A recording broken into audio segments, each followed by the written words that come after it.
ખેડૂત મિત્રો નમસ્કાર। આજે આપણે વાલોડથી નજીક એક ગામની અંદર આવેલા છે। તો આ ભાઈએ પુષ્પા ડાંગર બનાવેલું છે, તો આપણે એમનો રિવ્યૂ લઈએ। તો ભાઈ શું નામ છે તમારું? જિગ્નેશભાઈ। જિગ્નેશભાઈ, તમારો મોબાઈલ નંબર બોલજો। 9712 30 31 73। આ તમે પુષ્પા ડાંગર કેટલા કિલો લઈ ગયેલા હતા? એ 10 કિલો। 10 કિલો જેટલું પુષ્પા ડાંગર બનાવેલું છે। અને ક્યાંથી લીધેલું તમે? કૃષ્ણા એગ્રોમાંથી વાલોડ। કૃષ્ણા બિયારણ કેન્દ્ર વાલોડથી એમણે ખરીદી કરેલી છે। તો તમે જે 90 દિવસવાળી આ વેરાયટી છે પુષ્પા ડાંગર, હલકી પાકતી જાત છે, બરાબર?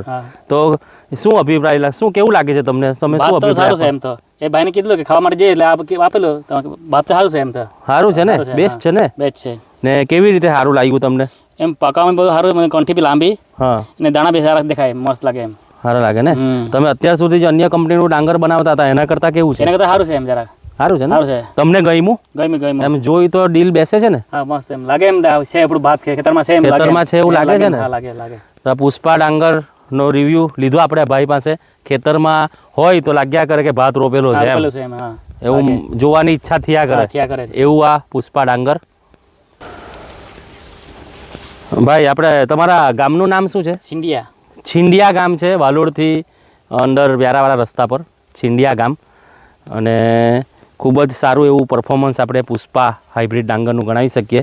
90 થી 100 દિવસમાં પાકી જતી ખેડૂત મિત્રો આ જાત, અને ઓછા ખાતરે પાકી જતી જાત, અને ઉપલા પાણીથી પાકી જતી જાત, એટલે કેના બ્રાન્ડનું પુષ્પા ડાંગર, કૃષ્ણા બિયારણ કેન્દ્ર વાલોડ।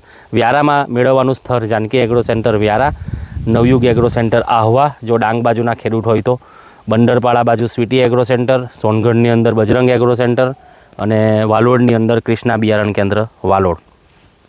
આભાર।